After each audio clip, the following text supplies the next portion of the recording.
Halo,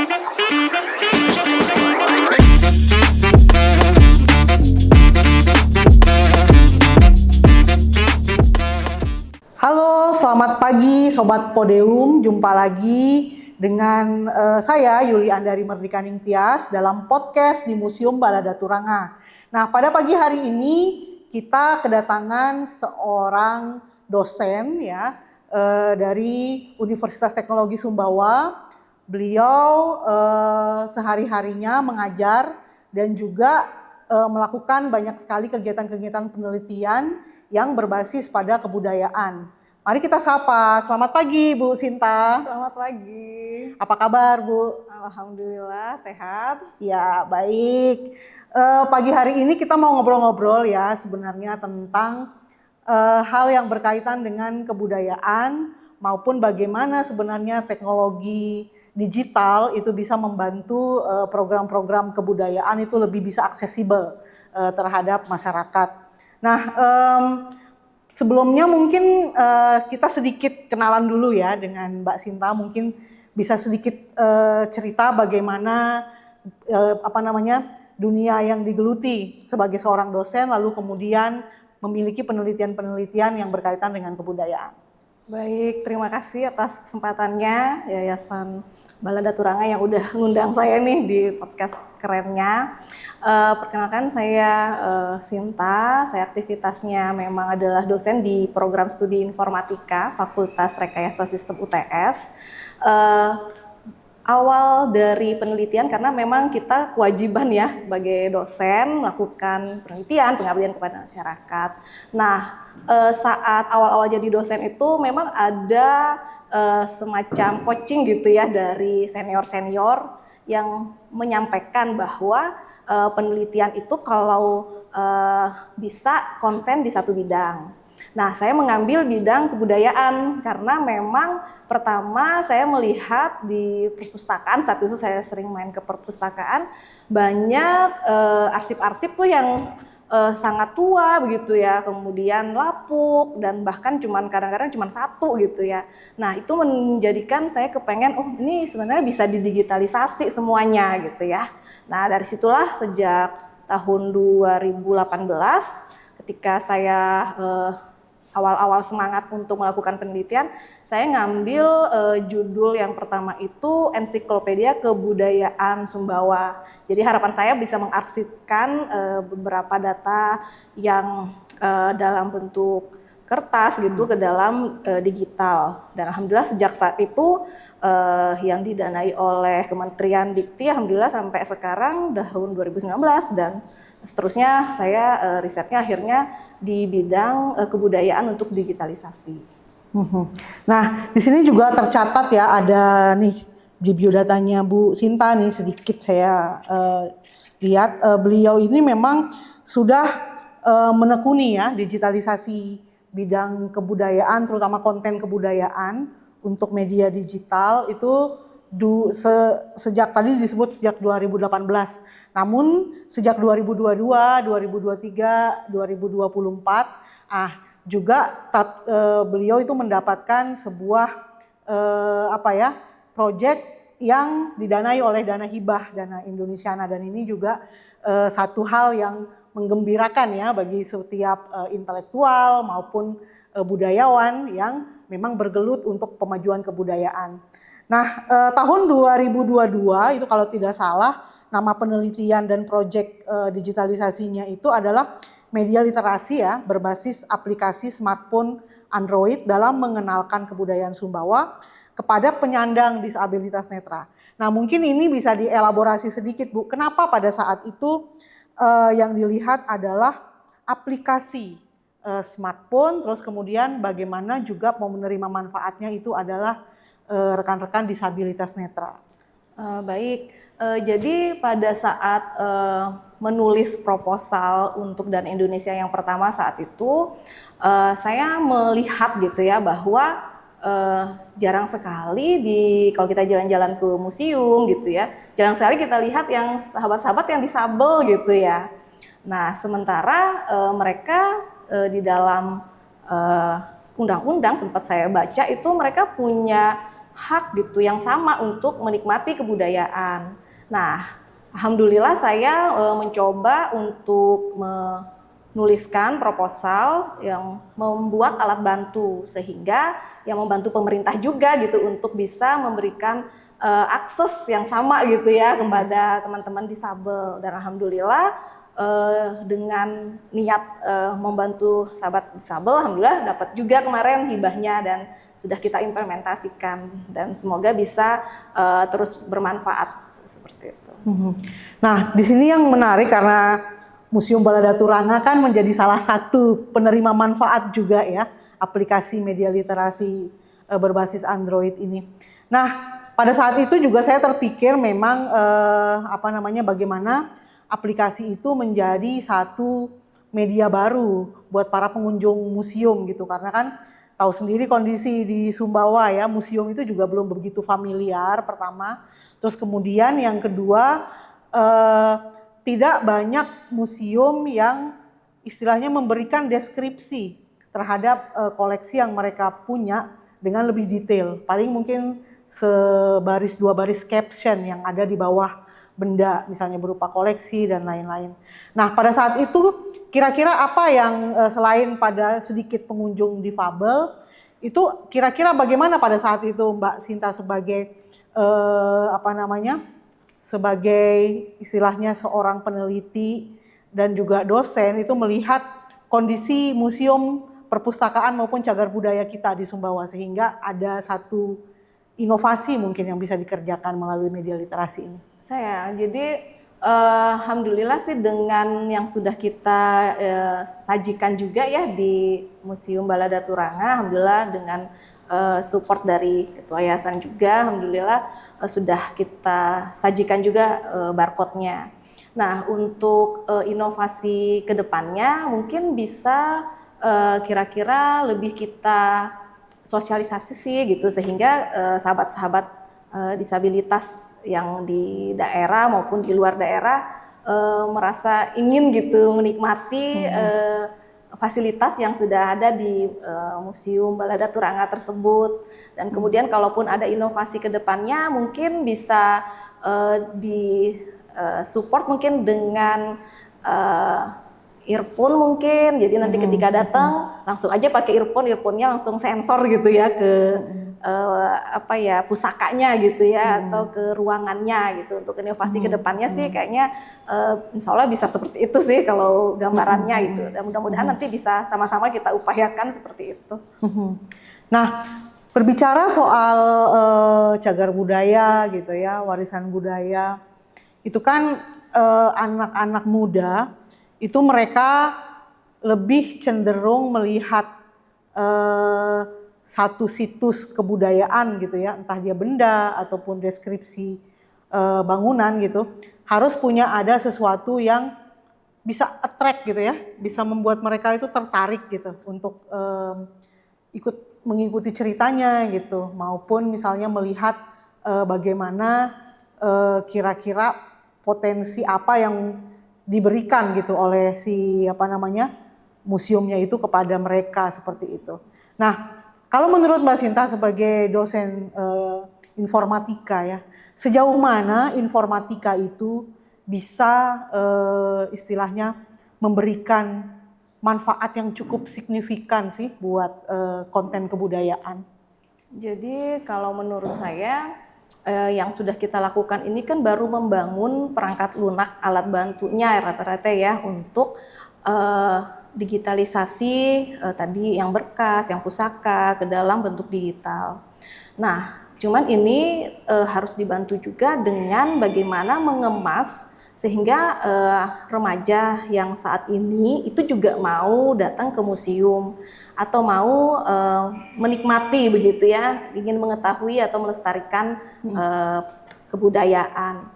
Nah, kalau saran saya dari perangkat lunak yang sudah kita digitalkan, itu mungkin ada kelanjutannya seperti misalnya dalam bentuk apa sih yang disenangi anak muda sekarang gitu. Apakah nanti dia terintegrasi dengan game ya sehingga daya pengetahuan mereka bisa juga kita bawa gitu ya. Kemudian apalagi yang disenang mungkin dengan event-event lomba TikTok kebudayaan mungkin gitu kan, sehingga mereka mau dateng gitu kan yang saat ini gitu ya, dengan macam-macam hal yang remaja saat ini senangi, sehingga mereka dengan dunianya, tapi unsur kebudayaan juga masuk. Saya sangat apresiasi dengan museum ya, sering saya lihat museum Balaraturanga, museum daerah gitu ya, kemudian Istana Daloka sering dikunjungi juga oleh siswa gitu ya, mungkin program dari muatan lokal, apa ya, alhamdulillah. Nah, mungkin itu bisa terus dijalanin. Nah, mungkin dengan tambah event-event, apakah itu yang mengikuti kayak lomba tadi kan, lomba TikTokan lah di tempat kebudayaan, tapi yang unsurnya sesuai dengan norma-norma gitu ya, nggak sembarang juga lah gitu, ada aturan mainnya. Kemudian mereka kan akan datang sambil belajar juga tentunya. Nah, kemarin juga ada lomba cerdas cermat itu ya. Nah, mungkin bisa nanti dengan kuis seperti misalnya milioner gitu ya, ada kuis-kuis tentang semua pertanyaan kebudayaan, kan itu menarik. Nanti dapat hadiahnya nanti di Museum Balaraturanga gitu ya. Atau di museum Kemasannya daerah gitu lebih ya, menarik kemasannya. ya. Jadi kita udah sajikan dia dalam bentuk digital, mungkin untuk mengevaluasi mereka belajar apa enggak, mau tertarik apa enggak, ya mungkin juga dalam bentuk digital juga di zaman generasi sekarang. Gitu sih kira-kira dari saya. Ya, menarik nih. Karena kan sebenarnya Sobat Podium juga justru mungkin sekarang ya, katanya kan zaman milenials gitu ya. Nah, jadi semuanya kadang-kadang orang itu punya daya tarik tersendiri dengan teknologi. Misalnya pergi ke museum atau misalnya pergi ke cagar budaya, dia pengen tahu dengan cukup memindai sebuah benda terus kemudian informasinya keluar. Nah, kebanyakan yang diinginkan yang mungkin seperti itu ya, yang gampang diakses, lalu kemudian gampang memberikan informasi. Nah, tapi sebelum itu sebenarnya ada satu yang menjadi basis data sebenarnya terhadap kebudayaan ini, yang kalau menurut saya, karena kemarin itu saya juga di museum itu sedang mengumpulkan banyak data-data yang berkaitan dengan budaya, terus kemudian cagar budaya dan lain sebagainya, warisan budaya tak benda dan sebagainya. Nah, kadang-kadang itu tuh ada nih Mbak Sinta, hal yang kadang-kadang informasi basis saja itu masih susah tuh ditemukan di Sumbawa. Nah, bagaimana Mbak Sinta melihat hal ini sebagai seorang peneliti? Sebenarnya kalau saya ke perpustakaan daerah, di sana itu banyak sekali buku-buku yang sebenarnya bisa dimasukkan sebagai basis data. Karena pengetahuan kebudayaan itu kan biasanya dari nenek moyang begitu ya, turun ke anak, ke cucu, dan ada yang menuliskannya. Dan saya lihat di beberapa buku yang saya baca, itu alhamdulillah, cuman dia dalam konteks yang berbeda-beda, misalnya lawas saja, kemudian ada yang ritual pengantin, ada yang belajar sastra jontal aksara, dia bukunya fokus begitu ya. Nah, sebenarnya kalau kita digitalkan, alhamdulillah beberapa saya sempat digitalkan di ensiklopedia kebudayaan Sumba itu yang berbasis web. Nah, itu kemarin saya ngambil datanya itu dari Dinas Pendidikan Kebudayaan. Saat itu kepala bidangnya Pak Haji Hasanuddin SPD. Nah, alhamdulillah pengetahuan itu saya tuangkan ke dalam web, dan sampai sekarang udah belasan ribu yang membuka membuka, karena saya sajikan di situ untuk bisa dilihat dan tidak di copy paste. Jadi saya kunci gitu ya, sehingga tidak mudah di copy paste. Jadi kalau ada yang ingin belajar, silakan dia baca, silakan dia ketik gitu ya, atau dia tulis gitu kan, paling enggak itu masuk gitu ya ke dalam cara melestarikan seperti itu. Nah, mungkin untuk basis data yang seperti tadi disampaikan itu perlu banget menurut saya. Tentunya dengan bantuan budayawan maupun di bidangnya, karena saya kan basicnya informatika, hanya menyajikan gitu, tapi untuk data dan informasi kan tetap ahlinya gitu tetap kan. basis data.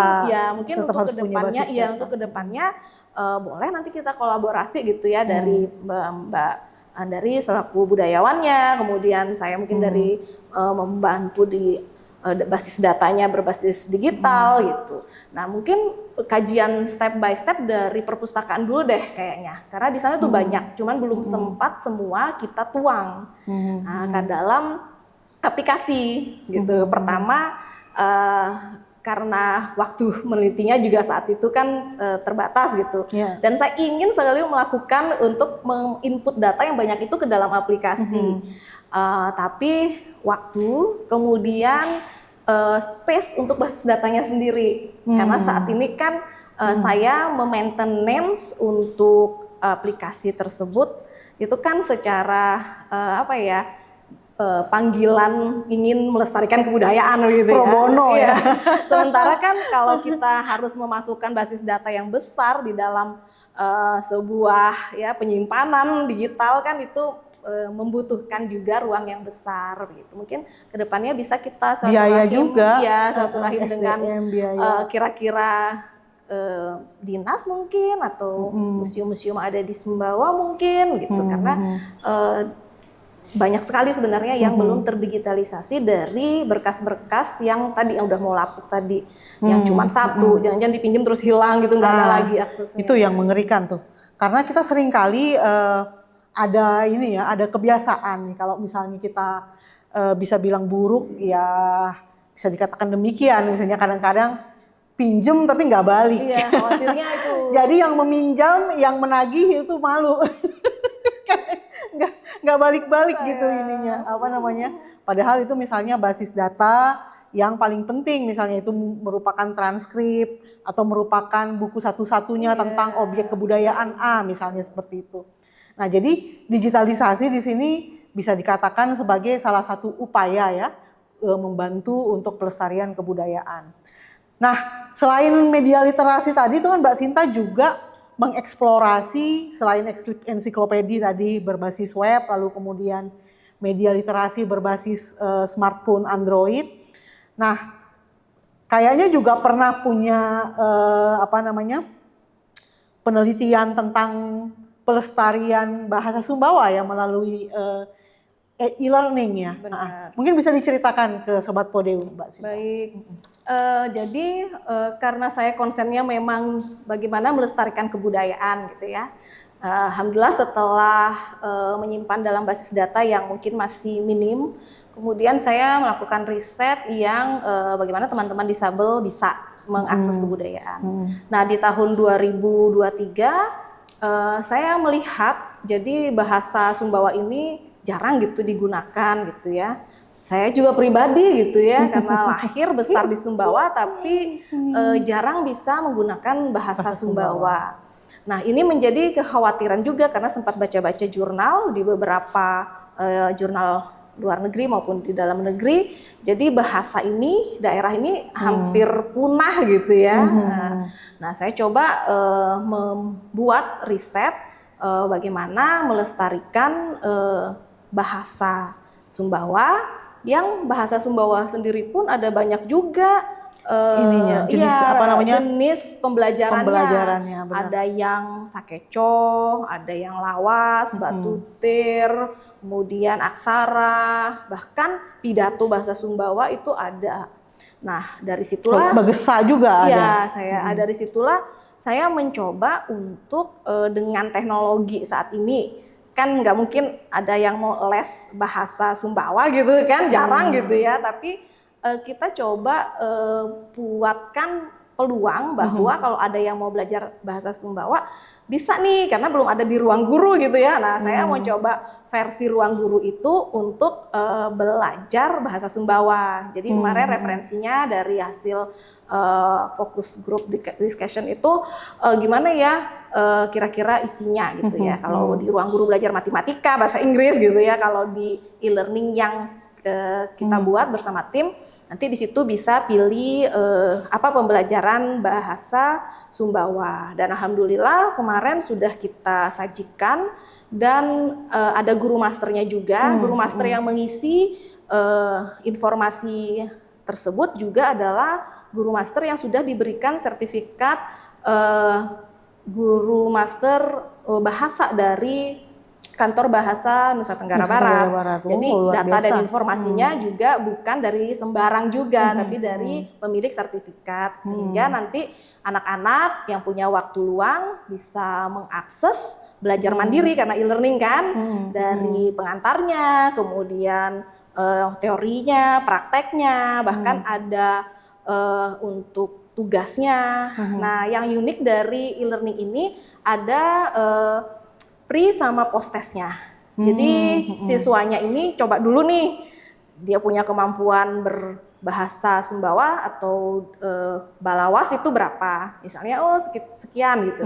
Nanti dia belajar dengan materi yang sudah disajikan, kemudian nanti setelah mengumpulkan tugas, nanti akan dinilai oleh guru master, layak nggak untuk mendapatkan sertifikat bahwa sudah lulus untuk belajar Balawas. Kemudian dia akan melakukan post test gitu. Jadi melihat berarti jauhnya lebih baik kan karena sudah belajar begitu. Nah, alhamdulillah ini sudah kita terapkan, implementasikan di beberapa SD, SMP, ya bahkan SMA juga.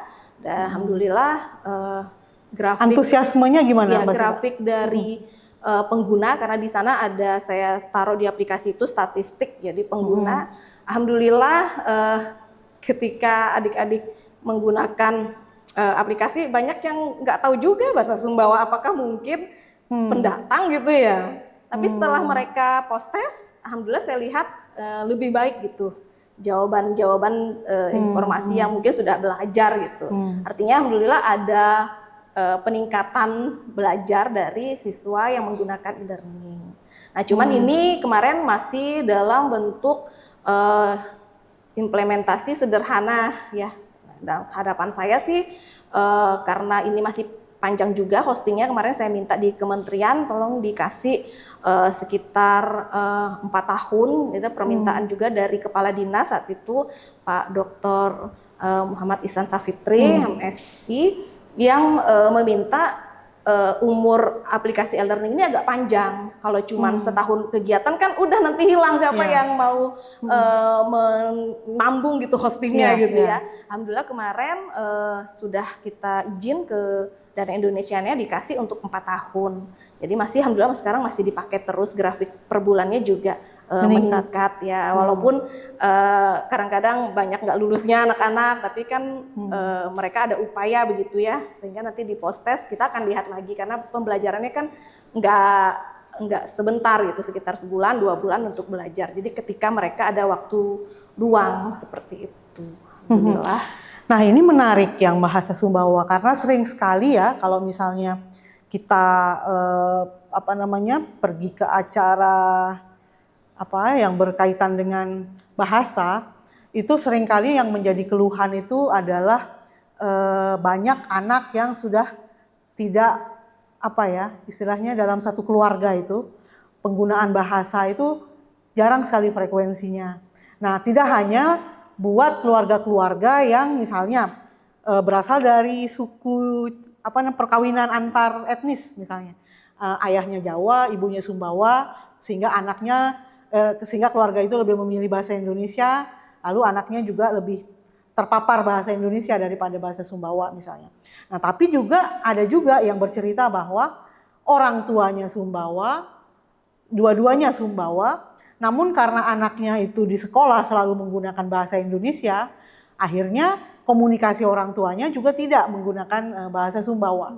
Nah, hasil FGD ketika awal menentukan apa saja yang perlu diturunkan ke dalam e-learning itu apa Mbak Sinta? Mungkin saya penasaran, pengen tahu tuh. Apa kata masyarakat nih ngomong soal itu? Jadi saat FGD itu memang disampaikan bahwa teknologi yang kita pakai itu seperti ruang guru untuk teknologinya. Kemudian untuk konten pembelajaran itu diracik oleh masing-masing guru master.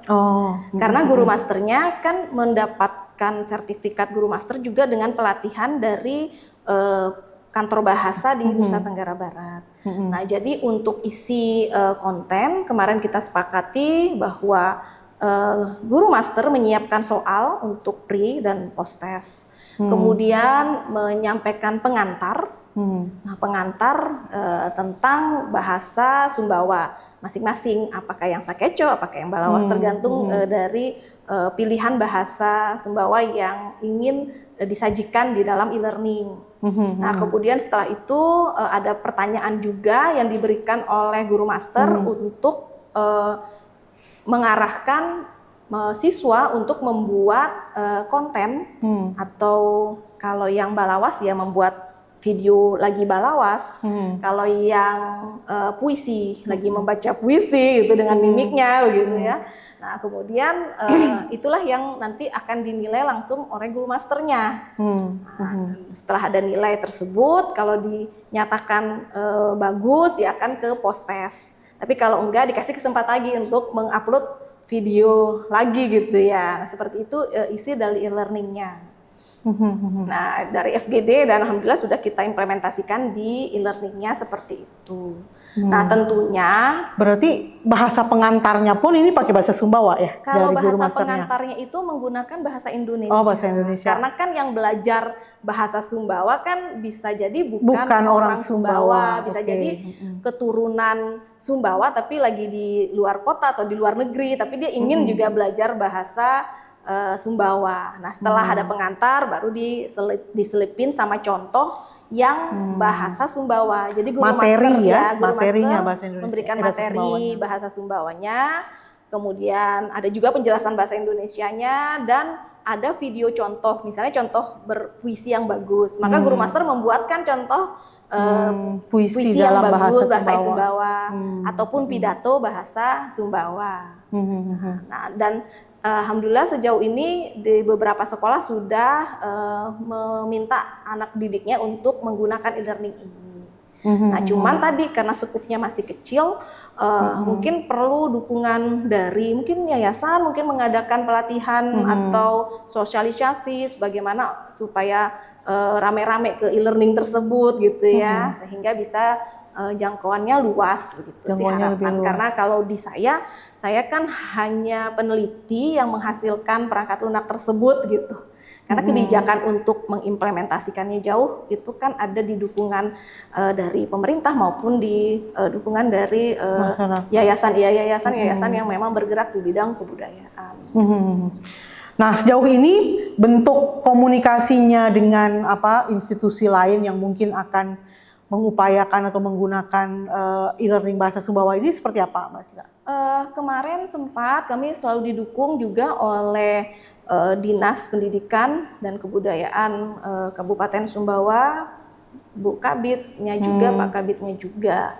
Nah, cuman masih diupayakan untuk dirapatkan secara internal di dinas bagaimana kira-kira cara implementasi yang tepat untuk masuk ke dalam mata pelajaran muatan lokal kah atau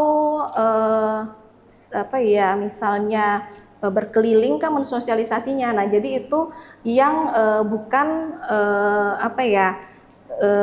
bisa saya masuk ke dalam situ gitu. Karena memang ketika kami ahli IT itu menghasilkan suatu produk, ada namanya penyerahan kepada admin. Jadi aplikasi yang sudah dibuat itu diserahkan sudah ke dinas, sudah diterima oleh Pak Kabit saat itu.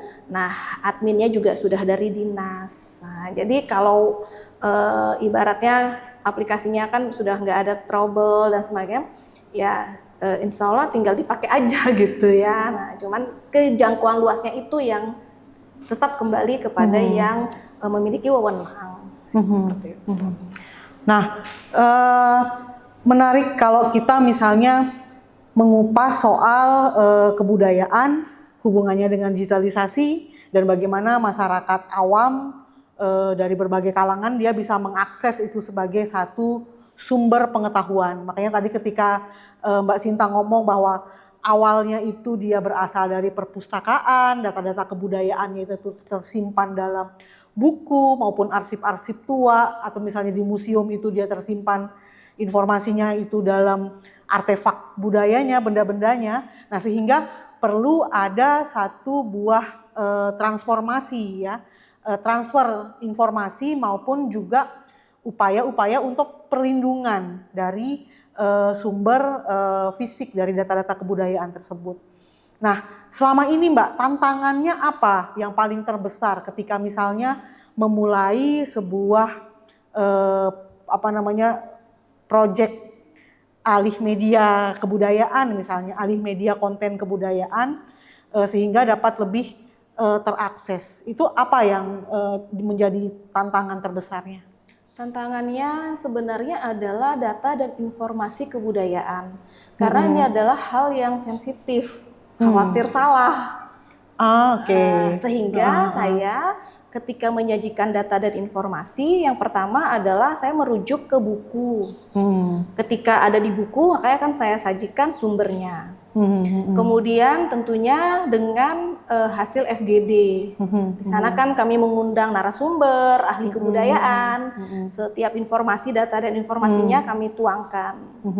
Nah, kemudian selain itu juga wawancara, seperti saya juga sering ke Museum Baladat untuk menanya bagaimana ini kita mau sajikan data-data pusaka gitu kan. Tentunya langsung dari sumber ahlinya gitu, karena memang itu tantangannya. Kalau dari teknologi alhamdulillah kami tidak ada masalah, karena memang basic kami adalah informatika gitu ya, tapi dari data dan informasi. Makanya saya tidak berani kalau tidak ada data dan sumber, padahal sebenarnya kan banyak juga kita ketahui, misalnya dari kakek nenek kita kadang-kadang, oh ini begini ceritanya, tapi nggak berani juga kita sajikan gitu, karena memang harus data dan informasi yang jelas, sudah sumbernya buku seperti tadi, yang kemudian dari hasil FGD, wawancara, itu yang berani kami sajikan. Nah, yang ketika misalnya ya sebuah data kebudayaan itu minim gitu ya, dan orang yang istilahnya menuturkannya itu juga berkurang, bisa jadi kan misalnya orang-orang tua, orang-orang yang tahu soal kebudayaan itu secara primer, artinya narasumber primer soal kebudayaan itu misalnya sudah tua, lalu sudah mulai ada persoalan ingatan, atau mungkin yang paling yang paling parah dan tak terselamatkan ketika misalnya sudah meninggal dunia, maka data-data itu dengan sendirinya juga akan hilang, seperti itu. Itu kan yang menjadi tantangan terbesar. Nah, bisa jadi teknologi itu menjadi salah satu upaya agar bisa menyelamatkan, dalam tanda kutip ya, menyelamatkan dan bisa memberikan informasi yang lebih, informasi yang masih tersisa atau tersimpan yang pernah dia dokumentasikan kan pada saat itu. Nah, berbicara soal satu lagi nih yang menarik juga tentang proyek konten kebudayaan yang saat ini Mbak Sinta mungkin sebagai anggota ya. Kalau yang dua-duanya, yang dua sebelumnya itu Mbak Sinta itu sebagai ketua ya, sebagai inisiator, bukan ketua, inisiator ya. Kalau ketua kayak belajar kelompok, sebagai inisiatornya kayak gitu ya. Nah sekarang sebagai anggota tapi sekaligus mungkin supervisor, bisa jadi seperti itu ya. Soal tarian, portal belajar tarian Sumbawa berbasis augmented reality untuk anak. Nah ini bisa cerita sedikit nih apa yang memotivasi nih kira-kira nih Mbak Sinta mengenai portal tarian Sumbawa ini? Ya, jadi adanya ide gitu ya untuk tarian ini, saya awalnya melihat bahwa tarian Sumbawa ini banyak dilakukan tariannya ini kan di kampus UTS, karena di UTS kan ada program studi seni tari. Nah, kemudian saya lihat mereka sering latihan, tapi saya melihat tariannya itu ya hanya mungkin bagi beberapa orang saja di dalam prodi itu. Kemudian saya juga melihat beberapa sanggar di Sumbawa itu kurang gitu ya untuk tari-tarian gitu, nggak seperti sudah banyak yang seperti zaman saya kecil. Zaman kecil itu ada sanggar tidak aktif. Iya, sayang sekali begitu ya. Nah, ada akhirnya bersama ketua tim saya untuk judul yang tahun 2024 ini kami mendapatkan riset. Nah, itu kita sempat ngobrol gitu, bagaimana kalau tarian nih temanya saat ini gitu. Nah, kemudian sebagai ketua tim ada Bu Nora dari Sofia Eskom MM Innov itu menyambut itu ya. Beliau kemudian menuangkan dalam proposal gitu ya, bahwa ya juga ya Bu gitu saat diskusi dengan saya bahwa jarang sekali ada sanggar gitu. Saya coba ya untuk melakukan riset di bidang tarian. Oh iya, saya sangat mendukung karena memang dari tahun 2017 saat Bu Nora dari Sofia Eskom ini S1 itu juga bimbingan skripsi saya, mahasiswa saya, dan beliau waktu skripsi juga ngangkatnya tentang kamus bahasa Sumbawa, saya pembimbingnya. Jadi kami memang udah match gitu ya dari tahun 2017. Berarti itu ya. dari mahasiswa dan dosen pembimbing menjadi partner kerja nih. Kerja gitu ya sampai sekarang Untuk gitu ya. sama-sama tertarik dengan konten Iya, kebudayaan. saya sampaikan saat diskusi, sehingga beliau menulis bersama kami semua tentang belajar tarian. Nah, tarian ini jadi nggak perlu ke sanggar gitu ya, cukup menggunakan teknologi IR. Ya udah, nanti anak-anak tinggal scan barcode-nya, kemudian nanti bonekanya menari gitu ya, sambil belajar dasar-dasar lah tarian Sumbawa. Walaupun mungkin tidak panjang durasinya, karena untuk mengenalkan anak-anak, karena dia targetnya adalah untuk anak-anak usia muda, yang mungkin anak TK, anak SD yang pengen belajar liatin boneka yang kita sajikan di IR itu, nanti bisa ikut-ikut nari. Nanti mungkin dari situ bisa membantu pemerintah juga. Oh, anak-anak dengan adanya teknologi gini taunya senang menari. Mungkin sanggar-sanggar yang lain mungkin bisa terus dihidupkan kembali begitu, dengan mudah-mudahan dengan hibah yang kita dapatkan ini bisa meningkatkan lah gitu kira-kira potensi yang ingin melestarikan tarian Sumbawa. Mungkin juga bisa